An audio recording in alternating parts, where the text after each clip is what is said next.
দর্শক শ্রোতা, দেশ ও প্রবাসে কাছে ও দূরে যে যেখান থেকেই আমাদেরকে দেখছেন ও শুনছেন সকলকে আন্তরিক মোবারকবাদ জানাচ্ছি। আমি ইউসুফ মাহমুদী এবং আপনাদের প্রত্যেককে আমন্ত্রণ জানাচ্ছি আমাদের আজকের এই বিশেষ লাইভ অনুষ্ঠানে। বন্ধুরা, আমরা ইজতেমা ময়দান থেকে আপডেট দিচ্ছি। মূলত আজকে আমরা বিভিন্ন মেইনটেন্যান্সের কারণে, প্রস্তুতির কারণে আমরা ময়দান থেকে ওইভাবে আপডেট আসতে পারিনি। তো এই মুহূর্তে আমরা ময়দানে ঢুকছি। আমরা আরও আগেই তো আসরের আগেই আমরা ময়দানে ছিলাম। বাকি আমরা আপডেটের প্রসেসিং আমাদের ওরকম ছিল না। এখন আপনি দেখতে পাচ্ছেন যে আলহামদুলিল্লাহ ময়দানের মধ্যে অনেক মানুষ অলরেডি ঢুকে গেছে। বিভিন্ন জায়গায় জায়গায় মানুষ বসে গেছে। ওলামায়ে কেরাম আছেন এবং বিভিন্ন সাথী ভাইরা আছেন আল্লাহর মেহেরবানি, এবং আমাদের সাথে অনেকেই পার্সোনালি কথাবার্তা বলেছেন, আরও বলবেন। আমরা ইজতেমার সকল আপডেট আপনাদের কাছে জানাবো ইনশাআল্লাহ। আখলা টিভি এবারের ইজতেমাকে পরিপূর্ণভাবেই টোটাল আগাগোড়া এবং ভেতরের সমস্ত কথা আনার চেষ্টা করবে ইনশাআল্লাহ।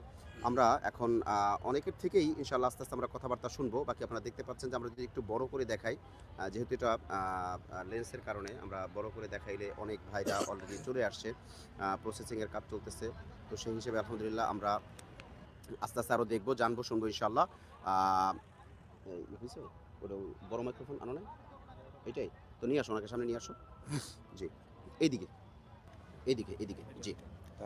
আমরা এক ভাইয়ের কাছ থেকে এখন সাক্ষাৎকার নিব ইনশাআল্লাহ। আপনি আরেকটু এসে যান। হ্যাঁ হ্যাঁ হ্যাঁ হ্যাঁ, জি জি জি, আমরা একটু ছোটো করে দিই। আসসালামু আলাইকুম মোহতারাম, আপনার নাম কি? ওয়ালাইকুম আসসালাম রহমতুল্লাহ। আমার নাম ডাক্তার ফয়সাল। আমি ডাক্তার গাজীপুর ফয়সাল খিত্তার সাহেব, সাথী আর কি। গাজীপুর খিত্তার সাথী। জি, জি। জি আলহামদুলিল্লাহ। কবে আসছেন? জি, আমরা গতকাল আসছি, গতকাল রাতে আসছি। গতকাল? গতকাল রাতে। ইজতেমা তো আরো 2 দিন বাকি এখনো। জি, আমাদের শুরাই নিজামের জি জি আমাদের জি, বড়দের ফয়সালা যারা আলহামদুলিল্লাহ নজমের জামাত আছে, আলহামদুলিল্লাহ। তারা মঙ্গলবার রাতে আসবে, বুধবার সকালে হেদায়েতের কথা হবে। জি জি জি, তো এই হিসেবে আমাদের সাথীদের নিয়ে আসছি।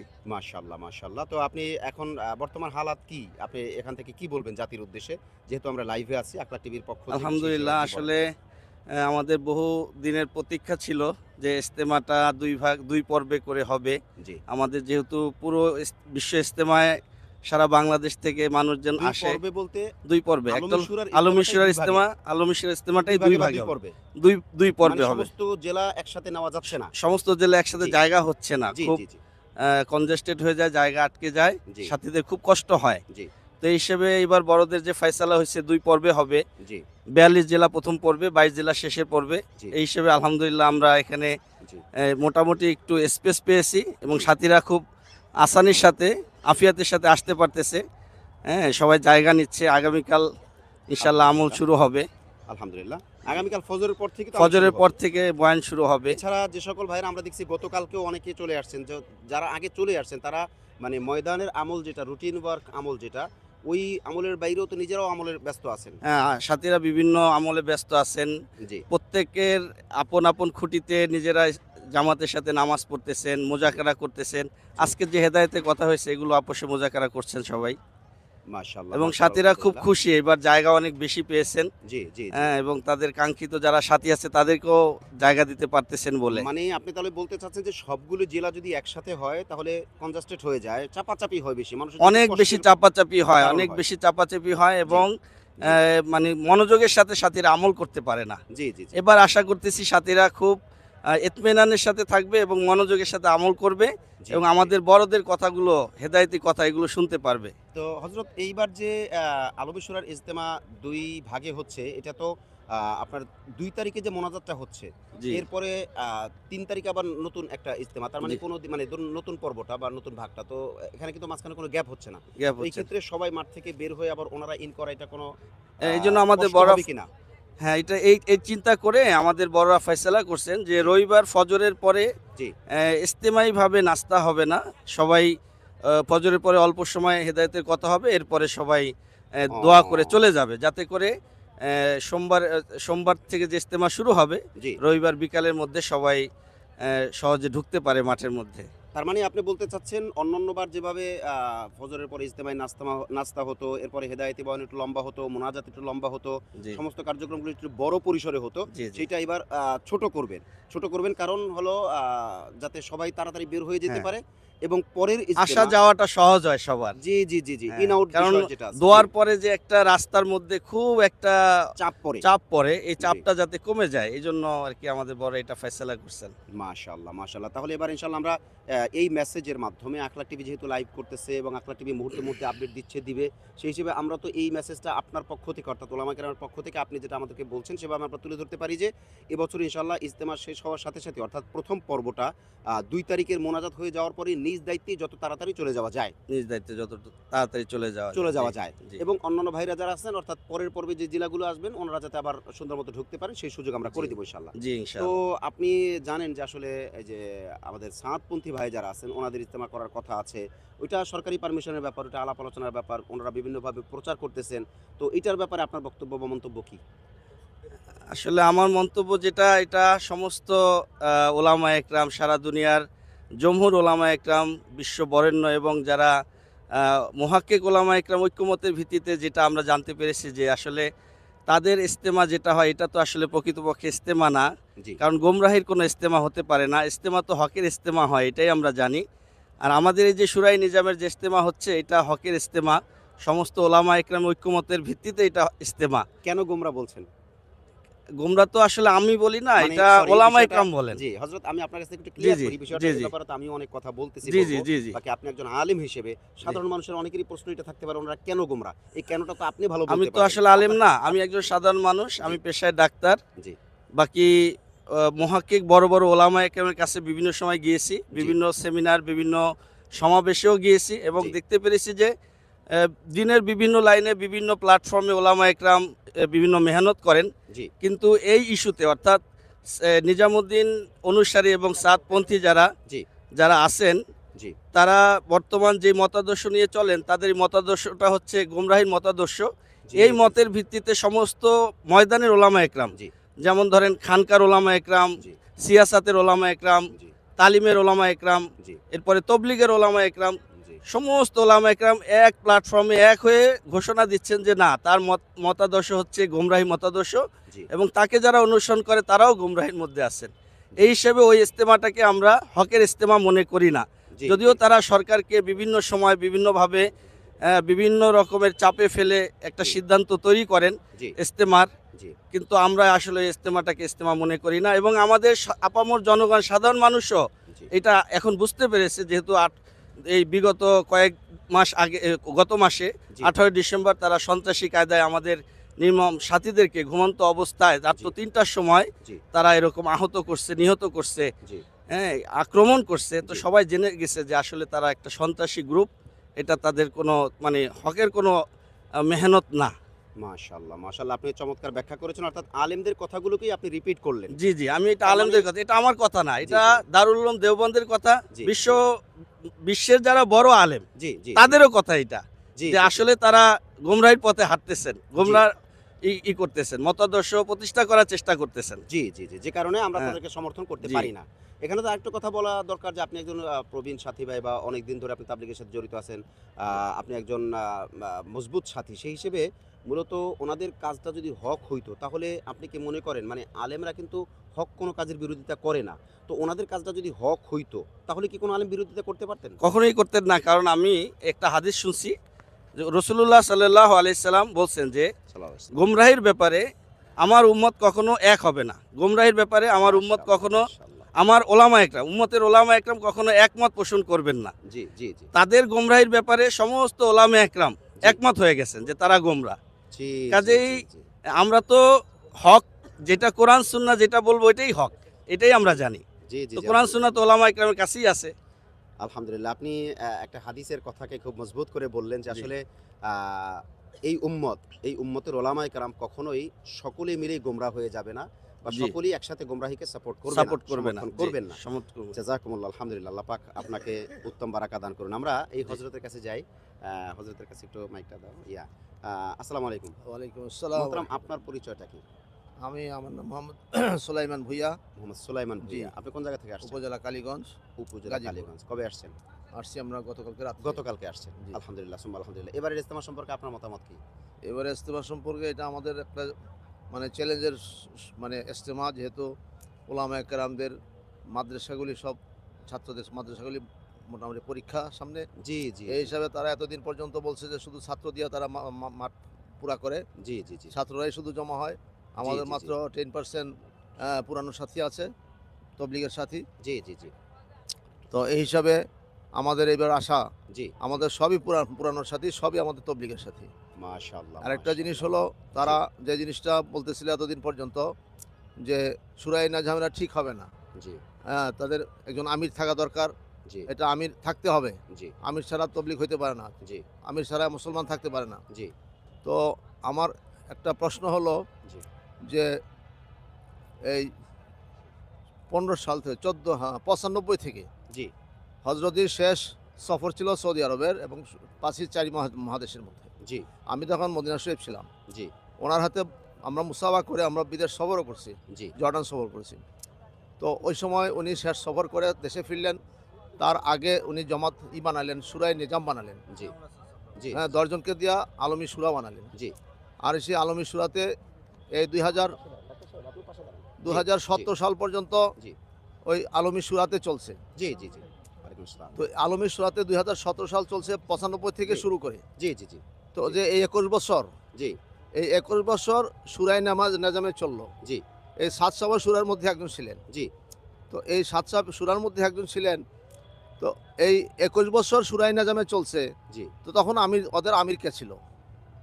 এটা একটা প্রশ্ন, এটা জি, কিন্তু জি, একটা এটা- কমন প্রশ্ন, সবাই প্রশ্নটা করে। হ্যাঁ, এটা উনি তো সুরারই অংশ, সুরা থেকেই তো উনি ওনার সৃষ্টি, সুরা, উনি অর্থাৎ কাজে সুরা। যুক্ত তাদের দায়িত্ব, হ্যাঁ। এটা তো সুরা থেকেই, সুরা থেকে হলো, উনি একটা পার্ট। উনি একটা পার্ট, জি জি উনি একজন সুরা, জি আলমী সুরার মধ্যে উনি একজন। জি আর ওনার একটা কথা ছিল যে ওই নিজামুদ্দিনে এটা কোনো পীরের খানকানা, জি এখানে কোনো লোক বয়াত হইতে পারবে না, জি বয়াত হবে না। উনি তো এখন বয়াত করেন।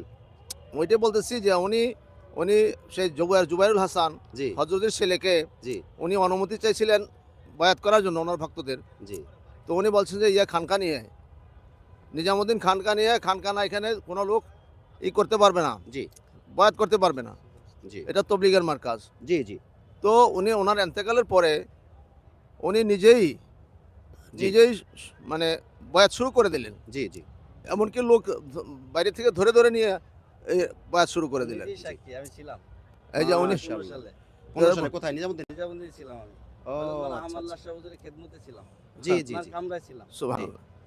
তো এই আমরা ছিলাম। এবং ওনার এই দৃশ্যটা এদিকে আসো। কয়েকবার দেখার সুযোগ হয়েছে আমার। তো উনি- বিশেষ কামরার মধ্যে জি জি জি লোকদেরকে বায়াত করে, বায়াতের জন্য সিরিয়াল হয়, জি খুব ঠাসাঠাসি হয়, চাপাচাপি হয়, বিদেশি লোকদেরকে বেশি, বিদেশি লোকদেরকে ধরে ধরে নিয়ে হায়াতুস লোক সাহাবা ধরে নিয়ে আপনি তারপরে বয়াত মূলত করেন। যেই পয়েন্টটা আপনি বলছিলেন, হ্যাঁ। এটা একটা গুরুত্বপূর্ণ পয়েন্ট, ইম্পর্টেন্ট পয়েন্ট। সেটা হলো এই এদিক ফোকাস করো, হযরতকে ফোকাস করো।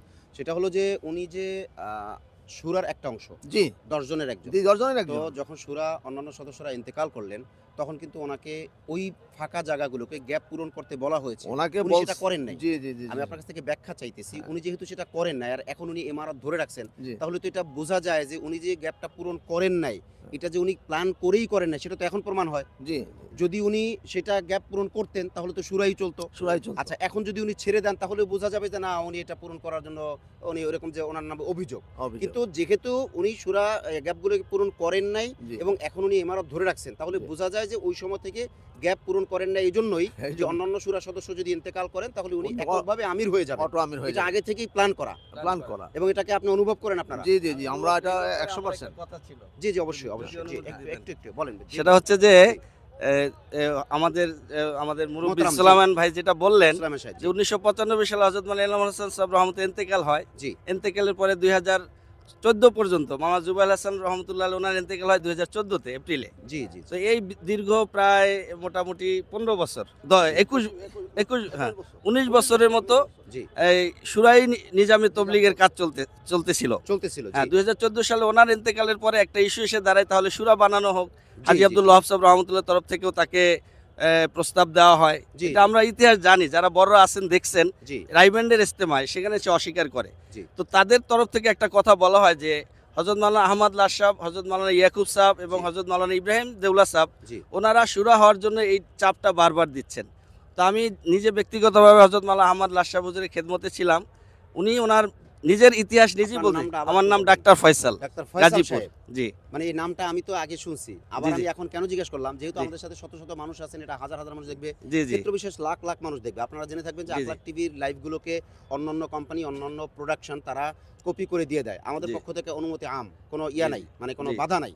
জি। তো সেই ক্ষেত্রে আপনার এই কথা কিন্তু বহু মানুষ দেখবে। জি। সেই হিসাবে আপনি একজন ডাক্তার ফয়সাল, আপনি নিজেই এটা বলছেন যে আপনি নিজের চোখে দেখেছেন আমি এই বিষয়গুলো। প্রত্যক্ষ, আমি চাক্ষুষ, আমি দেখে এসেছি ২০১৫ সালে জি জি জুবায়েল হাসান রহমতুল্লাহ আলাইহির ইন্তেকালের পরের মুহূর্তগুলো জি। নিজামুদ্দিনের মধ্যে কেমন একটা অস্থিরতার মুহূর্ত ছিল, জি জি এটা আমি স্বচক্ষে দেখেছি। আহমদ লাশা হুজুরের কামরা যখন আমাদের আকাবিরদের যারা জামাত ছিলেন, যারা জি। বর্তমানে নিজামুদ্দিন থেকে বের হয়ে গেছেন জি তবলিগ এবং দিন হেফাজতের ইস্যুতে, জি তো ওনারা কিরকম আফসোস পোষণ করছেন হযরত মাওলানা সাদ সাহেবের আচরণে, জি জি যে ওনারা বলছেন যে ওনারা এই তিনজন হযরত যাদের কথা বললাম, জি যেখানে মাওলানা ইব্রাহিম দেউলা হুজুর হচ্ছেন সাদ সাহেবের সরাসরি ওস্তাদ, জি মাওলানা ইয়াকুব সাহেব ছিলেন ওনার নিজের ওস্তাদ এবং ওনার বাবা মাওলানা হারুন সাহেবের ওস্তাদ। তো ওনারা শুরা হওয়ার জন্য এই কাজটা করছেন। তো আমি জি। একটু বলতে চাই, জি আহমদ লাশা হুজুর নিজের মানে মুখে আমাকে বলছেন যে 1955 সালে নিজামুদ্দিন মার্কাজে হযরত মাওলানা ইউসুফ সাহেব রহমতুল্লাহ আলাইহি ওনাকে নিয়ে আসছেন, আহমদ লাশা সাহেবকে। জি জি আর 1975 সাল থেকে উনি ইস্তেমার ময়দানে বয়ান করেন, জি টঙ্গী ইস্তেমার ময়দানে। জি আর 2015 সালে আমি গেলাম, 2016 সাল। জি তো 1955 থেকে 2016 সাল পর্যন্ত 2016 সাল পর্যন্ত হয় হলো গিয়ে 45 আর হচ্ছে 16 কত হয়, 61 বছর। এই 61 বছরের মধ্যে আহমদ লাশা হুজুর শুরা হওয়ার কোনো স্পৃহা জাগলো না। যখন তার বয়সটা শেষ, ওই সময় এখন তার বয়স প্রায় 80-র উপরে, 85-র উপরে আমরা জানি। জি জি তো এই বয়সে, বুড়ো মানে বৃদ্ধ বয়সে, মানে মৃত্যু কাছাকাছি, এই বয়সে তার শুরু হওয়ার জন্য এই কাজটা করছেন মূলত না। আমাল্লাহ সাহেব নিজেই উনি আমাকে বলতেছিলেন যে আমরা যে নিজামুদ্দিন ছাড়ছি, এটা মানে দুই কারণে ছাড়ছি। এক জি। নম্বর হলো উনি বললেন যে তবলিগের মধ্যে দুইটা বুনিয়াদি জিনিস আছে, একটা হলো উসুল আর একটা হলো শরীয়ত। জি উসুলের ব্যাপারে আমরা ছাড় দিছি। হযরত মাওলানা সাদ সাহেব যখন উসুলগুলো পরিবর্তন করতেছিলেন, হযরত জি। জি এনামুল হাসান সাহেব রহমতুল্লাহ আলাইহি পর্যন্ত, ইউসুফ সাহেব রহমতুল্লাহ আলাইহি এবং ইলিয়াস সাহেব রহমতুল্লাহ, যেই মানহাজ, যেই তরতিব ওনারা কায়েম করে গেছেন মেহনতের মধ্যে, জি তালিম কিভাবে হবে, গাস্ট কিভাবে হবে, 3 দিনের জামাত কিভাবে হবে, জি এগুলো যখন উনি করে গেছেন, জি তো উনি এই উসুলগুলো আস্তে আস্তে পরিবর্তন শুরু করলেন। জি মুনতাকাব হাদিসের তালিম এক সময় ছিল না, তো উনি এটা ঢুকাইতে থাকলেন ইস্তেমাই তালিমে। প্রথমে সকালে বিকালে ঢুকাইলেন যে বিকালে তালিম হবে, এরপর আস্তে আস্তে সকালে দিয়ে দিলেন। জি অথচ আমরা জানি যে সবচেয়ে বেশি তালিম হয় ফাজাইলে সাদাকাত এবং ফাজাইলে আমলের, এবং সকালবেলা বেশি তালিম হয়, এই জন্য মুনতাকাব হাদিসের তালিম দিলেন। সরি ডাক্তার সাহেব, আপনার জি। সাথে আমি একটু যোগ করি। জি জি আপনি যেটা এখন বলতে চাচ্ছেন, জি, আমি জি। যেটা অনুভব করতেছি, আমাদের জি, জি। দর্শক শ্রোতারা যারা বুঝেন এবং এখানে যারা আছেন ওনারাও যাতে বুঝেন, জি যে উসুলটাও তো মূলত একটা সিস্টেম। জি জি এটাও একটা সিস্টেম, উসুল একটা সিস্টেম। পরিবর্তন করতে পারেন। আমরা এইভাবে বিছনা করব, এইভাবে করব না, এটা পরিবর্তন করা যায়, কিন্তু শরীয়ত তো পরিবর্তন করা যাবে না। শরীয়ত তাহলে পরিবর্তন করে। দুইটা বিষয়ে তাবলীগের মূল উসুল বেশি খেয়াল করা হয়, বা সবচেয়ে সর্বোচ্চ খেয়াল করা হয়। উসুলটা কেন একটা হলো আমাদের উসুল, বড়রা আর একটা মানেন। হলো শরীয়ত। জি জি এখানে সাদ সাহেব যে উসুলগুলো পরিবর্তন করতেছিলেন, জি এই সময় কিন্তু বড়রা তেমন কলম ধরেননি, বিরোধিতা করেননি, বা তেমন কোনো কথা বলেননি। না এটা বলছেন, বলবেন আপনি? কিছু বলছেন না, জি বলেন যে মানে বলেন নাই যে তা না, বলেছেন। জি কারণ হলো মাওলানা ইলিয়াস সাহেব রহমতুল্লাহ আলাইহি তবলিগের মেহনত যখন চালু করছেন, জি উনি 3টা বুনিয়াদের উপরে মেহনতটাকে চালাইছেন। জি এক নম্বর হলো উনি এই কাজটা ওই সময়ের যত বড় বড় ওলামা একরাম ছিলেন, মুফতি কেফায়েতুল্লাহ সাহেব, জি হযরত মাওলানা আশরাফ আলী থানভী রহমতুল্লাহ আলাইহি, জি রায়পুরি রহমতুল্লাহ আলাইহি, এরকম বড় বড় যারা বুজুর্গ ছিলেন, তাদের সাথে মাশওয়ারা করে এক জি। একটা উসুল কায়েম করছেন। জি মাওলানা জাকির রহমতুল্লাহ আলাইহি রায় নিছেন, পরামর্শ নিছেন, জি এইভাবে করে ওনাদের সাথে পরামর্শ করে চলতেন, যে কারণে ওই সময়ের ওলামা একরাম জি। সবাই তাকে সম্মান করতো, মহব্বত করতো। জি। দারুল উলুম দেওবন্দে বহুবার উনি গেছেন, জি। কিন্তু হযরত মাওলানা সাদ সাহেব সম্পর্কে আমরা এটা ভালো করে জানি যে 1995 সালে যখন উনি শুরার মধ্যে ইনক্লুড হন, অর্থাৎ শুরার মধ্যে উনি প্রবেশ করেন, ওনাকে ইনভলভ হন, ইনক্লুড করা হয়। ওই জি, থেকে 2015-16 মধ্যে জি বসে আধা ঘন্টা 1 ঘন্টার জন্য দেওবন্দে যাওয়ার ওনার সুযোগ হয় নাই। এটাও বড়রা বলেন যে উনি জি। যান নাই, বড়দের কাছে বসেন নাই, জি বা এই সমস্যা একটা আসতেছে এটার ব্যাপারে কি সমাধান, জি। এটা জান নাই। কিন্তু ইলিয়াস সাহেব রহমতুল্লাহ বারবার গেছেন। জি ওলামা একরাম আমার কাছে কারি তৈয়ব সাহেব রহমতুল্লাহ চিঠি আছে, ওই চিঠির মধ্যে কারিব তৈয়ব সাহেব রহমতুল্লাহ ইলিয়াস সাহেব রহমতুল্লাহ লিখছেন যে হযরত কোনো কাজ বিনা পরামর্শে, বিনা মাশওয়ারাতে চলতে পারে না। তো আমিও তবলিগের একজন সাধারণ কর্মী হিসেবে আমি আপনাদের পরামর্শ চাই, রাহাবারি চাই। তো যে কারণে কাজটা কিন্তু 2 নম্বর কারণ ছিল ওই যে তবলিগের বুনিয়াদ যেটা ইলিয়াস সাহেব রহমতুল্লাহ ছিল, সেটা হলো উনি তবলিগের মেহনত করতে গিয়ে অন্য কোনো দিনই মেহনতকে ছোট করে দেখতেন না। যেমন জি, খানকার মেহনত, মাদ্রাসায় পড়ানো, ওলামা একরাম এর সম্মান, এটাকে উনি ছোট করতেন না। জি কিন্তু এটা হযরত মাওলানা সাদ সাহেবের ভিতরে পাওয়া যায় নাই। আমাদের বড়রা দেখতেছিলেন উনি কিভাবে ওলামা একরামকে ইহানত করেন। মাদ্রাসা যারা পড়ে, মাদ্রাসা যারা পড়ান জি। তাদের কামাই নিয়ে, বেতন নিয়ে, ইমাম সাহেবদের বেতন নিয়ে বিভিন্ন ধরনের কথাবার্তা, এগুলো আপনি বলতে পারেন এটা আপনি কোথায় পেলেন? সাতপন্থী যে কোনো একজন সাধারণ সাথীর সাথে যদি আপনি কথা বলেন, তার সাথে আলেমদের পক্ষে যদি কখনো কথা বলতে যান, উনি প্রথম কথাই বলেন আলেমরা তো এরকম বলছে যে বিনা পয়সায় কাম করে না, তারা তো পয়সা দিয়ে কাম করে, করে, তারা এরকম ইমামতি নিয়ে বেতন নেয়, তারা শিক্ষকতা করে টাকা নেয়, যেটা নেওয়া জায়েজ নেই। একজন সাধারণ রিক্সা চালক, একজন অশিক্ষিত মূর্খ লোক কিভাবে সেই মাসালা পাইলো? এটা তাদের মধ্যে আলোচনা হয়েছে বলেই তো পাইছে। আচ্ছা, 2 নম্বর যেটা ছিল যে এই অন্য মেহনত করে হালকা করে দেখছি। আপনি তৃতীয় যেটা, উসুলের কথা বলছেন। হ্যাঁ উসুলের কথা বলছি, ইলিয়াস সাহেব রহমতুল্লাহ মেহনতের উসুল ছিল 3টা। জি। একটা হলো ওলামা একরামের পরামর্শ নিয়ে চলা, 2 নম্বর হলো উনি অন্য মেহনতকে খাটো করে দেখতেন না, 3 নম্বর হলো উনি, এটা একটু অসিদ্দিন কথা বলে, 3 নম্বর হলো উনি এই মেহনতের মধ্যে যে সমস্ত উসুল তরতিব আমরা যে মেহনত করি, যে উসুল এবং তরতিবগুলো, এগুলো কায়েম হয়েছে হলো ওলামা একরামের মাশওয়ারার ভিত্তিতে। জি জি। এই উসুলগুলো পরিবর্তন করা পছন্দ করতেন না, উসুল পরিবর্তন পছন্দ করতেন না। এবং এটার একটা উদাহরণ বলি, একবার নিজামুদ্দিন মার্কাজে সাথীরা বলতেছিল যে আমরা যে উমিক আসতে যাই, তো উমিক আসতে রাহাবারের হাতে একটা থাকতে পারে, এই মানে মশাল থাকতে পারে, বা জি। একটা বাঁশ, একটা কিছু থাকতে পারে চিহ্ন হিসেবে, কোন একটা নিশানা। কোনো একটা নিশানা। জি। তখন উনি বললেন যে ঠিক আছে, জাকারিয়া রহমতুল্লাহর কথা, উনি আসুক, উনি তো ছুটিতে আছে বা কোথাও সফরে আছে, আসলে আমরা পরামর্শ করব। জাকারিয়া রহমতুল্লাহ রায় নিলেন। উনি বললেন যে গাছতে যে যাওয়া হয়, মানুষকে আল্লাহর দিকে দাওয়াত দেওয়া হয়, নামাজের দিকে দাওয়াত দেওয়া হয়, আর নামাজের জন্য দাওয়াত দেওয়ার জন্য হাদিসের মধ্যে কোনো কিতাবের মধ্যে এরকম কোনো উসুল পাওয়া যায় না। জি। কাজেই যেভাবে রাহাবার আছে এভাবেই থাকবে। এই কথার সাথে সাথে উনি বললেন যে ঠিক আছে, এইভাবেই করেই মেহনত চলবে, অর্থাৎ এরকম কোনো নিশানা হবে না। অর্থাৎ উনি ওই উসুল পরিবর্তন পছন্দ করতেন না। এটাই আমি বলতেছিলাম যে উনি 2008 সাল থেকে এই আসাম থেকে এক জামাতকে বাংলাদেশে পাঠাইছেন।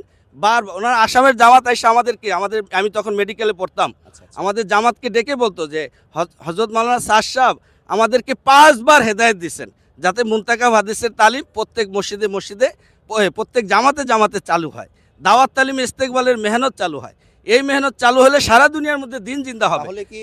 তাহলে কি আপনি বলবেন বা আপনার কথায় আমি কি এই ব্যাখ্যা ধরে নিতে পারি, উনি যে উসুল বা সিস্টেমের পরিবর্তনগুলো করছিলেন, এগুলো মূলত মাশওয়ারার মাধ্যমে না, এটা মাশওয়ারার মাধ্যমে না, বড়দের নিগরানিতে না, না বড়দের ওনার নিগরানিতে ইচ্ছা না। মতো অনেকটা এবং মুজাহিদিন দিকে এরকম। আহমদ লাহ সাহেব নিজে এটাকে আপত্তি করছেন যে আপনি কেন এই উসুলগুলো ঢুকাইতেছেন, কিন্তু এগুলো উনি মানতেছিলেন না। এইটা হলো 1 নম্বর ইস্যু। ওনারা যে নিজামুদ্দিন ছাড়ছেন, যা এখন ওনাকে রাখতে পারতেছে না। 2 নম্বর ইস্যু হলো জি। শরীয়তের, আরেকটা হলো শরীয়তের উপরে কোনো হামলা, কোনো পরিবর্তন, জি এইটা ওনারা মেনে নিতে পারেন নাই। উনি যখন দেখছেন যে কোরআন হাদিস বিকৃত হয়ে যাচ্ছে, জি, নবীদের সাহাবীদের সমালোচনা হচ্ছে, জি, যেটা আহলে সুন্নাতুল জামাতের আকীদার খেলাফ, পরিপন্থী জি। তো এইটা উনি করা শুরু করছেন। নবীদের দোষ ধরা, এমন কোনো বয়ান কথাবার্তা বলতেছেন যেটা দ্বারা আমি স্বয়ং 2013 সালের ইজতেমায় ছিলাম। জি উনি ইউসুফ আলাইহিস সালামের ভুল ধরছেন, জি। সুলাইমান আলাইহিস সালামের ভুল ধরছেন, মুসা আলাইহিস সালামের ভুল ধরছেন। 2013 সালের ইজতেমায় উনি বয়ান করছেন ইউসুফ আলাইহিস সালাম জেলখানায় গিয়ে একজনের সাহায্য চাইছেন, এটা আল্লাহ পছন্দ করেন নাই। উনি নবী এটা কেন করলেন? এজন্য ওনার সাজার মেয়াদ বাড়ায় দেওয়া হয়েছে। আমার কাছে লিখিত আছে, আগে আমি ওনার বয়ান লিখতাম। জি জি জি। তো পরবর্তীতে ওলামা একরাম বলছেন যে না, এইসব কথাবার্তা ভুল, এগুলো আহলে সুন্নাত ওয়াল জামাতের আকীদা না, আকীদা পরিপন্থী কথা। এই জন্য আহমদ লাহ সাহেব হুজুর বলছেন যে এই জন্য আমরা তাকে মানতে পারতেছি না। অথচ ওনারা কিন্তু আমাদের বড়দেরকে বিভিন্ন রকমের দোষ দেন, বলেন যে ওনারা ব্যক্তি স্বার্থের কারণে বা এইভাবে, অথচ আমরা কিন্তু আলেমদের মুখে ব্যাখ্যা শুনতেছি যে আলেমরা নিজামুদ্দিন ছাড়তে বাধ্য হয়েছেন, কারণ উনি এইরকম করছেন, রেস্ট্রিকশন দিয়েছেন যে আপনারা থাকলে আমাদের সিস্টেম মাইনে থাকেন, আমাদের মতো থাকেন, না হলে জানগা। তাদেরকে বাধ্য করা হয়েছে, কারণ হলো আমি আহমদ লাহ সাহেব হুজুরের যেই কামরায় ছিলাম, জি ওই কামরায় মাওলানা ইয়াকুব সাহেব রহমতুল্লাহ আলাইহি ছিল। জি ওনারা আগে এক একজনের এক একটা, আমরা জানি কাকরাইলে যখন কোনো বড়দের কামরা থাকে আলাদা আলাদা থাকে। জি জি। আহমদ লাহ সাহেব মাওলানা ইয়াকুব সাহেবের একটা কমন কামরা হয়েছে, টয়লেটও কমন, এবং মাওলানা ইব্রাহিম দেউলা হুজুর ওনার কামরা ছিল পাশের রুমে, জি 3 জনে মিলে একটা টয়লেট ইউজ করতেন। জি জি জি। হ্যাঁ, এইভাবে তাদেরকে আস্তে আস্তে কোণঠাসা করা হচ্ছিল এবং তাদেরকে বাধ্য করা হয়েছে নিজামুদ্দিন ছাড়তে। উনি আহমদ লাহ সাহেব চোখের পানি দিয়ে বলেন যে 1955 সালে আমি নিজামুদ্দিনে আসছি, আর 2016 সালের সেপ্টেম্বর, জুলাই আগস্টের দিকে রমজানের পরে যে আমরা নিজামুদ্দিন ছাড়ছি, এটা কত কষ্ট, কত ক্ষোভ নিয়ে ছাড়ছি। আমি কি ওনার নিজের কোনো, ওনার নিজের বাড়িতে থাকেন না, ইব্রাহিম দেউলা হুজুর নিজস্ব কোনো সম্পদ নাই, কোনো ব্যাংক ব্যালেন্স নাই। আমরা করোনার সময় দেখতে পাইছি যে হযরত মাওলানা মানে স্যার সাহেব ওনার করোনার সময় দেখছে যে বলছে যে প্রায় 125টার উপরে ব্যাংক অ্যাকাউন্ট পাওয়া গেছে, কিন্তু আমাদের বড়দের কোনো ব্যাংক অ্যাকাউন্ট নাই, টাকা পয়সার কোনো তাহলে ব্যাপার কি শুনি। ডাক্তার সাহেব আমরা কি এটা ধরতে পারি যে উনি আসলে উসুলের যে সিস্টেম বা উসুলের যে পরিবর্তন বা সিস্টেমের পরিবর্তন এটা করতে করতে উনি এখন শরীয়তের মধ্যে হাত দিয়েছেন? উনি তার মানে তাবলিগ যে দুইটা উসুলের জি, কথা জি। বলে, মানে উসুলের পরিবর্তনও চায় না এবং শরীয়তের পরিবর্তনও চায় না, অর্থাৎ উসুলের কোনো খেলাফ হোক শরীয়তের খেলাফ হোক কোনো কিছুই চায় না। তো এখন উনি প্রথম কিছু চেঞ্জ করলেন, একটা কিতাব পড়া হবে বা হবে না এটা তো শরীয়তের বড় মাপের তেমন কোনো বিধি নিষেধ না। তো এইভাবে করতে করতে এখন উনি শরীয়তের মধ্যেই পরিবর্তন শুরু করে দিয়েছেন, জি, বয়ানের মধ্যে, বক্তব্যের মধ্যে, বলার মধ্যে। দুইটাই প্যারালালি করছেন। একটা হলো উসুলেও হাত দিছেন, জি জি বড়দের উসুল যেটা বড়দের মানহাজ বলে, আদর্শ বলে, 3 হযরতজির যে তরিকা, জি এবং ওনার কাছে ওনার বিভিন্ন বয়ানাত শুনে যেটা আমার ধারণা হয়েছে জি যিনি উনি মাওলানা এনামুল হাসান সাহেব রহমতুল্লাহ এবং জাকির রহমতুল্লাহ কোনো কথাবার্তা উনি শুনতে চান না, তাদের জি, জি, আদর্শ জি। পছন্দ করেন না। অথচ হযরত মাওলানা জাকির রহমতুল্লাহ আমরা জানি এই উপমহাদেশের সবচেয়ে বড় শাইখুল হাদিস, জি জি জি। হ্যাঁ, ওনার এই আদর্শ তরিকা উনি পছন্দ করেন না। তো ওই ভাইরা যে সাতপন্থীরা যে বলে যে ওনার কোনো ভুল নাই, আবার কেউ কেউ বলে ভুল হলেও তো রুজু করছেন, এক্ষেত্রে আসলে আপনি শেষ কি বলবেন? মানে ওনাদের যে ভুলটা এটাকে আপনি কিভাবে ব্যাখ্যা করবেন? তাবলিগের ভাইরা তো এরকম মানে উল্টা পাল্টা চলা, উল্টা নীতি, মিথ্যা বলা, মিথ্যাকে সাপোর্ট করা, মিথ্যার পক্ষে থাকা, এটা তো তাবলিগের উসুলের সাথে যায় না। এখন ভুল তো আগে বুঝতে হবে যে ভুল, রমজান মাসে ভুলে কেউ পানি খেয়ে ফেলছে, এইটা এক ধরনের ভুল। জি আরেকটা হলো ইচ্ছাকৃতভাবে গোপনে গিয়ে টয়লেটে গিয়ে পানি খাওয়া, জি আরেকটা হলো রান্নাঘরে গিয়ে কেউ দেখতেছে না ওইখানে গিয়ে রমজানে পানি খাওয়া। জি। এই ভুল, দুই ভুলের মধ্যে অনেক পার্থক্য আছে না, অনেক পার্থক্য। অনেক পার্থক্য। তো ওনারা জানতেছেন, বুঝতেছেন, ওনাদের যারা বড় ওনারা কিন্তু ঠিকই জানেন। যেমন দারুল দেওবন্দের যে সর্বশেষ চিঠি, জি যেটার মধ্যে হযরত মাওলানা আবুল কাসিম নোমানী হুজুর জি এবং আমাদের যারা দারুল দেওবন্দের সাইদ পালিনপুর রহমত ওনাদের সিগনেচারও আছে জি যে উনি গোমরাহির পথে হাঁটতেছেন, এবং উনি একটা আমাদের ধারণা যে উনি একটা নতুন বাতিল জি জি ফেরকা তৈরির চেষ্টা চালাচ্ছেন, জি জি জি। হ্যাঁ, সন্দেহের দিকে যাচ্ছেন। তো এখন ওলামা একরাম কোন দিকে রাহাবারি করবেন, সন্দেহের দিকে না হকের দিকে? অবশ্যই এই জন্য হকের ওলামা একরাম হকের কথা বলতেছেন। আমরা আপামর জনতা, আমরা সাধারণ সাথী যারা, আমরা তো আমাদের কাছে কোরআনও নাই হাদিসে নাই, আমরা কোরআন হাদিস বলতে আলেম ওলামাদের কি চিনি বুঝি। তো ওনারা যেটা বলতেছেন অর্থাৎ হকের দিকে, এই রাহাবারিটাকে আমরা মেনে নিচ্ছি। আমরা অসংখ্য ধন্যবাদ দিই আপনাকে যে আপনার মাধ্যমে আমরা অনেক গুরুত্বপূর্ণ কথা পাইলাম, এবং আপনি নিজামুদ্দিনে থাকার মতো একজন মানুষ, আসলে আমাদের ভাগ্য যে আপনাকে আমরা পেয়েছি। শেষ আমরা একটু মুরব্বীর কাছে যাব, ওনার জানি কি কথা বাকি ছিল, যেটা পয়েন্টে আপনি গিয়েছেন। আপনি কি বলবেন ইজতেমা উপলক্ষে আমাদেরকে, আমজনতাকে কি বলবেন, দেশবাসীকে কি বলবেন, বিশ্ববাসীকে, বাংলাভাষী মানুষকে কি বলবেন? আমি ওইটাই বলতে চাইছিলাম যে উনি যে এই 17 বা 21 বছর সুরাই নাজামে উনিও ছিলেন একজন জি। আলমী, সুরার মধ্যে উনি একজন ছিলেন। জি জি এখন সেই সুরাকে উনি বলছেন শরীয়তের এটা পরিপন্থী, জি এটা শরীয়তে নাই। তো 21 বছর ওনার আমির কে ছিল, এটাই হলো আমার জানার বিষয় জি জি যে 21 বছর ওনার আমির কে ছিলেন। জি। তো এখন যে এটা তো আমির ওনারা ব্যাখ্যা দিতে পারবেন, একুশ বছর ওনার কোনো আমির ছিলেন না, আমির ছিলেন না, ছিলেন না। মাসওয়ারা করে একজনকে নিজেই তো উল্টা পথে চলতেছে, জি, জি, অর্থাৎ জি। স্ববিরোধী কাজ, জি জি যেটা উনি আগে করছেন সেটার এখন উনি বিরোধিতা করতেছেন। জি জি এবং এই ক্ষেত্রে যারা ওলামায়ে কেরাম ব্যাখ্যা করেন যে আসলে উনি স্বার্থের কারণে, অর্থের কারণে, পদের কারণে, জি জি শেয়ারের কারণে এগুলো জি। করতেছেন। এ ব্যাপারে আপনার বক্তব্য কি? জি জি আমার একটা জিনিস হলো, সেটা হলো যে এক তো হলো আমি একজন শায়েখকে প্রশ্ন করছিলাম যে হুজুর আপনি তো নিজামুদ্দিনে আপনি 5 বছরের ভিসা পাইলেন, ইন্ডিয়ার 5 বছরের ভিসা পাইছেন ভারতের, তো আপনি 2 মাস নিজামুদ্দিনে ছিলেন, তো আপনি নিজামুদ্দিনকে এসে আপনি ওনার অনুসরণ করলেন না কেন? জি আপনি ওলামায়ে কেরামের অনুসরণ কেন করেন? উনি বলছেন আমি 3 কারণে সাদ সাহেবকে ছেড়ে দিছি। 1 নম্বর কারণ হলো উনি সেই নিজামুদ্দিনে অর্থাৎ ওই জুবাইরুল হাসানকে এর জন্য বয়াত করার জন্য অনুমতি দেন নাই। জি তারপরে ওনার ইন্তেকালের সঙ্গে সঙ্গে উনি নিজে বয়াত শুরু করে দিয়েছেন, জি এটা একটা কারণ।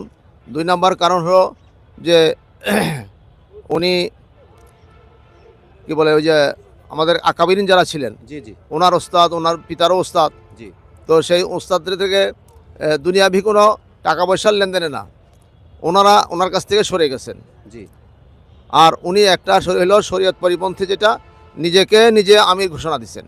জি যখন ওই সুরা ইন্তেকাল করতেছিলেন জি তখন ওনাকে বলা হয়েছে যে তাকমিল করেন, জি সুরা যেটা হয়েছে যারা মারা গেছেন এটাকে পুরা করে নেই। জি তখন উনি বলেন যে क्या জরুরত হয় তাকমিল করার, অর্থাৎ কাম তো চলতেছে, এটা পুরো পুরা করার কোনো দরকার নেই।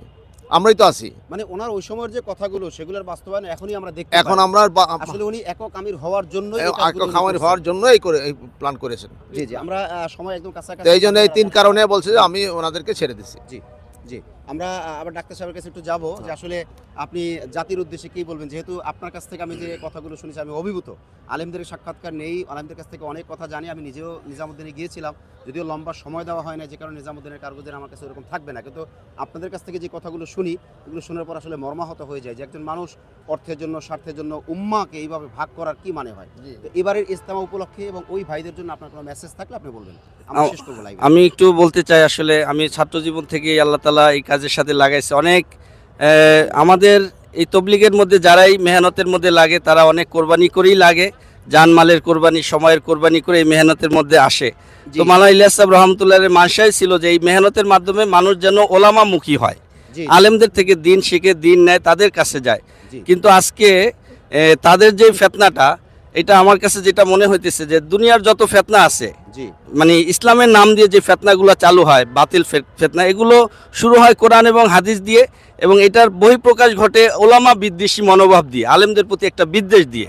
কিন্তু এই যে ফেতনাটা হযরত মাওলানা সাদ সাহেব এবং তার অনুসারীদের এবং নিজামুদ্দিন অনুসারীদের ফেতনা, এই ফেতনার সূচনাই হলো আলেমদের প্রতি বিরোধিতা এবং তাদের প্রতি শত্রুতা পোষণের দ্বারা। তো কাজেই এই ফেতনা যে কোথায় গিয়ে ঠেকবে এটা আল্লাহ তাআলা ভালো জানেন। তো আমি ভাইদেরকে অনুনয় বিনয় করতেছি যে আপনারা আরেকটু ভালো করে চিন্তা করুন এবং ডিসিশন নেন, হকের পথে আসেন। হ্যাঁ, এবং পুরা দুনিয়াকে টুকরা টুকরা না করে উম্মতকে একটা প্ল্যাটফর্মে নিয়ে আসার চেষ্টা, মানে আপ্রাণ চেষ্টা করুন। আপনারা ফিরে আসেন। দেখেন, এক ব্যক্তি কখনো অনুসরণীয় অনুকরণীয় হতে পারে না। হযরত মাওলানা আব্দুল্লাহ ইবনে মাসউদ রাদিয়াল্লাহু বলছে যে তোমরা তোমাদের যারা জীবিত আছে তাদেরকে বেশি প্রাধান্য দিও না, যারা গত হয়ে গেছেন তাদের কথাকে তোমরা মানো। এবং কোনো ভূখণ্ড কোনোদিন কোনো মানুষকে পবিত্র করতে পারে না। মাওলানা হযরত সালমান রাদিয়াল্লাহু আনহু উনি বলছেন, ওনার আমার কথাটা মনে আছে যে উনি বলছেন কোনো ভূখণ্ড বা কোনো জমিন মানুষকে পবিত্র করতে পারে না। কাজেই তাদের কাছে গেলে তারা বলে একটু নিজামুদ্দিনে যান, গেলেই সব ঠিক হয়ে যাবে। নিজামুদ্দিনে ইট পাথরের মধ্যেও হেদায়েত আছে।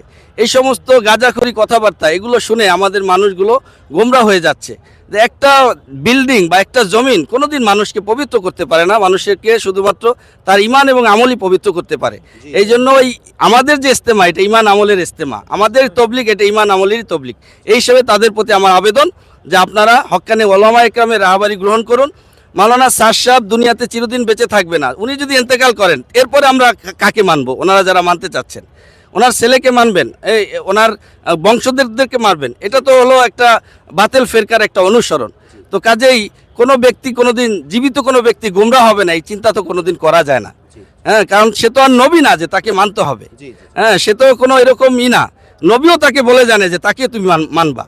কাজেই এই বিষয়ে আমার তাদেরকে এটা আবেদন যে আপনারা ফিরে আসেন, হ্যাঁ, ওলামা ইকরামের সাথে থাকেন, এবং তার জন্য আমরা দোয়া করি আল্লাহ যেন তাকে আমাদের বড়দের মাথা হাতে চলা তৌফিক দান করেন। কারণ মুফতি তৌকি উসমানী সাহেব নিজেই উনি বলছেন যে মাওলানা সাদ সাহেবকে সবাই মেনে নিব, আমাদের ইসে বসাবো যদি উনি 3টা বিষয়কে মেনে নেন। একটা হলো কোরআন হাদিসের অপব্যাখ্যা যা করছেন এগুলো থেকে সে ফিরে আসবেন। দ্বিতীয় হচ্ছে যে উনি আমাদের যে শুরা আছে, আমাদের যারা বড় আছে তাদের কাছে যাবেন, তাদের কাছে তাদের যে মতাদর্শ এটাকে মেনে নেন। 3 নম্বর হলো উনি দারুল উলুম দেওবন্দে যাবে এবং দেওবন্দে গিয়ে আমাদের বড়দের কাছে গিয়ে রুজু হবে। হ্যাঁ, এই কথাগুলো যদি উনি মেনে নেন তাহলে আমরা সবাই সারা দুনিয়ার সমস্ত ওলামা ইকরাম তাকে মাথায় রাখবো, তাকে আগের মতো করে মহব্বত করব। এই জন্য আমাদের দাবি ওনারাও যেন ওনাদের যারা সাদ সাহেবকে মানতেছেন তাকে বুঝান যে হযরত আপনি ওলামাদের সাথে আসেন, আলেম ওলামাদের মাথা হাতে চলেন। কারণ কোনো আলেম যখন তার বড় যারা আছে, উস্তাদ আছে, বড়দেরকে মানেন, তার পিছনে যারা চলবে সে অবশ্যই সঠিক রাহবারিটা করবে, সঠিক লাইনে থাকবে। কোনো আলেমের পিছনে যখন উপরে যখন কোনো আলেম না থাকে তখন তার দ্বারা যখন ফেতনা চালু হয় আর তাকে যখন অনুসরণ করে ওই মানুষগুলো ফেতনায় পতিত হয়। সে হয়তো বুঝতেছে না যে কত বড় ভুল হয়ে যাচ্ছে। অনেকে বলে উনিও তো আলেম তো এরকম আছে, এবং তারা এইভাবে বলে যে নিকৃষ্ট আলেমরাই তো জাহান্নামে যাবে। তো আমি তাদেরকে বলি নিকৃষ্ট আলেম তো জাহান্নামে যাবে, এর উদ্দেশ্য দ্বারা এই নয় যে আল্লাহ রসুল বলছেন হক্কানি আলেমরা জাহান্নামে যাবে, নিকৃষ্ট আলেমরা জাহান্নামে যাবে। এই হাদিস যদি সত্য হয় তাহলে ওনারা বলছে তাহলে তো আলেমরা জাহান্নামে যাবে, এখানে তো আমভাবে আলেমরা জাহান্নামে যাবে না। তো আমি তাদেরকে বলি এই কথা যে নিকৃষ্ট আলেমরা যদি জাহান্নামেই যায়, তো এই কথা যদি সত্য হয় তাহলে আপনাদের সাথে যারা আলেম আছেন, অর্থাৎ সাদ সাহেবকে যারা মেনে নিতেছেন গোমরাহির পথে, উনি ঠিক আছেন, গোমরাহিকে সত্যায়ন করতেছেন, এই আলেমরাই হল নিকৃষ্ট আলেম। তাহলে তো হাদিস ঠিক আছে যে নিকৃষ্ট আলেমরা জাহান্নামে যাবেন। তাহলে আপনাদের সাথে যারা আলেম আছেন, আরেকটা কথা বলে আমাদের সাথে আলেম আছে, আর আমরা বলি আলেমদের সাথে আছি। দুই কথার মধ্যে আসমান জমিন পার্থক্য। কথাটা কতটা ধৃষ্টতাপূর্ণ যায়। আমি একজন সাধারণ মানুষ, আমার পিছনে আলেম ঘুরবে না আমি আলেমের পিছনে ঘুরবো, এটা সঠিক। আমি আলেমের পিছনে ঘুরবো। এখন আসলে আলেম আছেন না, ওনারা কিছু আলেম পালতেছেন, কিছু আলেম রাখতেছেন তাদেরকে সার্টিফিকেট দেওয়ার জন্য, না হলে ওনারা দেখাতে পারে। আপনি দেখেন তাদের কোনো আলেম পাবেন না। বড় কোনো আলেম ডাক্তার, বড় ডাক্তার কোথায় পাওয়া যায়? বড় হাসপাতালে পাওয়া যায়। বড় ইঞ্জিনিয়ার বুয়েটে গেলে পাবেন, বড় প্রতিষ্ঠানে গেলে পাবেন। তো বড় আলেম বড় প্রতিষ্ঠানে গেলে পাবেন। বাংলাদেশের হাটহাজারী, নানুপুর, পটিয়া, আমাদের এই বাংলাদেশের এই যে জামিয়া রহমানিয়া, মালিবাগ মাদ্রাসা, বড় বড় যত মাদ্রাসা, ফরিদাবাদ, এরকম আরজাবাদ যত মাদ্রাসা আছে, কামরাঙ্গীরচর, সমস্ত মাদ্রাসার সমস্ত বড় বড় আলেমদের কাছে যান। আমি ব্যক্তিগত মুফতি কেফায়েতুল্লাহ শাহ হুজুরের কাছে গিয়েছিলাম, হ্যাঁ, বড় আলেম। তো ওনাদের কাছে যান, ওনারা সবাই মিলে বলতেছে না, এই লোকটা ভুল করতেছে, গুমরাহির পথে যাইতেছে। এটাই তো আমাদের বড় দলিল। আর একজন চিপা থেকে একজন আলেম সে বলতেছে যে না উনি ঠিক আছেন, তো এটা তো মানা যাবে না। আগে দেখতে হবে তার সনদ ঠিক আছে কিনা, সে তার ওস্তাদের কথা মানতেছে কিনা। মাওলানা সাদ সাহেব, তার ওস্তাদ ইব্রাহিম দেউল্লাহ সাহেব, উনি তার কথা মানেন নাই। তো এই বৈশিষ্ট্য ওনাদের যারা আলেম আছে তাদের মধ্যেও পড়ছে। তো তাদের আলেমরা ওই ওস্তাদের কথা মানতেছেন না।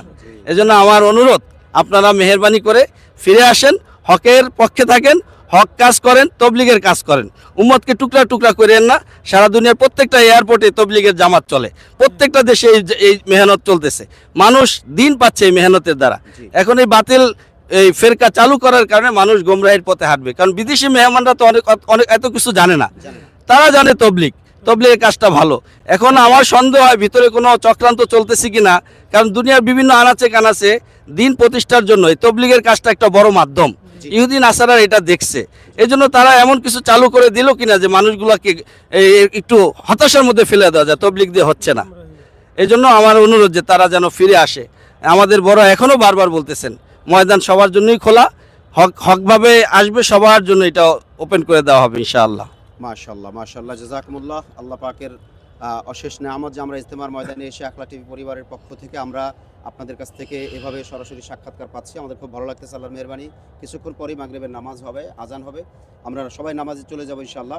আপনাদের কাছে দাওয়াত থাকবে যে আপনারা সত্য বিষয়গুলো, যেমন আজকে আমরা ডাক্তার সাহেবের মাধ্যমে জানলাম, এভাবে সত্য বিষয়গুলো, জানা বিষয়গুলো, কারগুজারিগুলো আমরা জাতির সামনে তুলে ধরবো, যাতে করে দুনিয়াবাসী, বাংলাভাষী মানুষেরা সবাই যেন দাওয়াতি কাজ জানতে পারেন। এবং এতদূর আপনাদের দোয়ার বরকতে এতদূর হয়েছে যে আকলা টিভি আল্লাহর মেহেরবানি সারা দুনিয়াতে অন্যান্য ভাষী, উর্দু, হিন্দি, ইংলিশ, ওনাদের কাছেও পরিচিতি লাভ করছে। ট্রান্সলেট করে তারা এগুলো ওইভাবে পাবলিশ করে। আর বাংলাদেশ তাবলিগ জামাতের এক বিরাট মার্কাজ, 3 জায়গার মধ্যে একটা, অর্থাৎ ভারত, পাকিস্তান, বাংলাদেশ, তার মধ্যে বাংলাদেশ একটা। এবং ইজতেমা যেহেতু বাংলাদেশে, সেহেতু বাংলাদেশ একটা ভিন্ন ব্যাপার, অর্থাৎ বিশ্ববাসীর কাছে। সেই হিসেবে আমরা আপনাদের কাছে দোয়া চাইব, আপনাদের জন্য আমরা দোয়া করি। এবং আমরা সকলকে আবেদন করব, যে কোনো মিডিয়াতে আমরা সাক্ষাৎকার দিব, কথাবার্তা বলবো, আমরা সত্যটাকে তুলে ধরবো, সত্য তুলে ধরবো। এর মধ্যে আল্লাহ পাক বারাকাত দিবেন। আমরা কাউকে ছোট করতে যাব না, আমরা কাউকে ছোট কথা বলতে যাব না। জি জি, আমি কিছু বলবেন? না, দোয়া চাই। আমরা আমাদের ইজতেমার জন্য সারা বিশ্ববাসীর কাছে, সারা বাংলাদেশের মানুষদের কাছে দোয়া চাই। ওনারা এতদিন বলছে যে মাদ্রাসা ছাত্র দিয়ে ইজতেমার মাঠ ভরা হয়, তো আমার দিলটা ভরে গেছে যে আমাদের পুরানো সাথীরা বিভিন্ন জায়গা থেকে আলহামদুলিল্লাহ ময়দানে ঢুকতেছেন। এখনো ইজতেমা শুরু হয় নাই, সবাই আসা শুরু করছে, আগামীকাল বাকি। আপনি যেমন আজকে এসে লাইভ করলেন, আমি আপনাকে অনুরোধ করব বৃহস্পতিবার মাগরিবের আগে বা পরে, অথবা শুক্রবার এসে আপনি একটু লাইভ করে দেখাবেন যে ইজতেমা কাকে বলে। ইনশাআল্লাহ, ইনশাআল্লাহ, বিশ্ব ইজতেমা কাকে বলে এটা দেখতে হলে জুমার নামাজ পড়তে আসেন। সমস্ত মানুষ আসলে দেখতে পারবেন যে বিশ্ব ইজতেমা কি জিনিস ইনশাআল্লাহ। ওলামা ইকরাম ইজতেমা কাকে বলে। আবার কিছুক্ষণ পরে দেখা হবে, হয়তো মাগরিবের পরে দেখা হবে ইনশাআল্লাহ। না, আজ তাহলে এই পর্যন্তই। দেখা হচ্ছে পরবর্তী কোনো লাইভে অথবা পরবর্তী কোনো ভিডিও বার্তা ইনশাআল্লাহ। আসসালামু আলাইকুম ওয়া রাহমাতুল্লাহি ওয়া বারাকাতুহু। ওয়া আলাইকুম আসসালাম।